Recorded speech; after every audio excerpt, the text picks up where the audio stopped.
Сәлем, мен құрметті оқырмандарым. Бүгін сіздермен бірге осындай оладьин дайындайтын боламыз. Міндетті түрде осы рецептпен дайындап көріңіздер. Міндетті түрде бір жасағаннан шығатын болады. Өте жұмсақ, дәмді, іші толықтай пісіп шығады. Керемет, үлпілдек ауызда еритін оладьин болады. Бұл пайдалы кеңестер каналы қолдау білдіріп тіркелуді ұмытпаңыздар. Алдымен ыдысымызға 2 жұмыртқамызды және ас қасықта 3 қасық қантымызды салып алатын боламыз.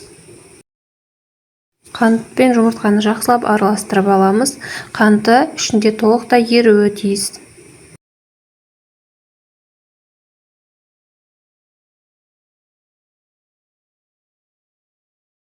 Осылай толықтай араластырып болғаннан соң үстінен айранымызды, кефирімізді құятын боламыз.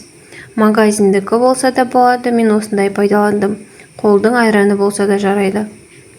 Оның үстінен иленген ұнымызды 2-ге бөліп саламыз. Міндетті түрде 2-ге бөліп салыңыздар. Үстінен 1 шай қасық ас содасын салып аламыз. Осылай ішіндегі іртігі қалмағанша осылай араластырып аламыз. Сода салғаннан соң осылай кішкене көпіршіп тұрады. Қалған ұнымызды салып 1 келгі болғанша араластырып алатын боламыз.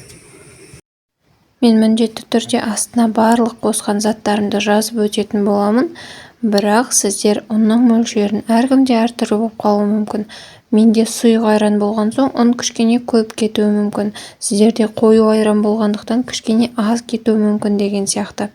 Сол үшін мұқият қарап алыңыздар. Тура осындай қоюлықта болу қажет. Осы қоюлықтағы массамызды кішкене 5-10 минутқа қойып қоямыз. Ол сода мен айран реакцияға түсіп, кішкене көпіршитін болады. Сол көпіршігеннен кейін барып, қызып тұрған табамызға майды құйып пісіріп алатын боламыз. Осылай әр оладьиға 1-1 қасықтан құйып пісіріп аламыз. Құйып болған соң кішкене күте тұрамыз. Бетінде кішкене көпіршіктер пайда болғаннан соң келесі бетін ауыстыратын боламыз. Міндетті түрде кішкене күте тұрыңыздар, өйткені ортасы піспей қалуы мүмкін. Осылай келесі бетіне ауыстырып, келесі бетінде толықтай пісіріп алатын боламыз.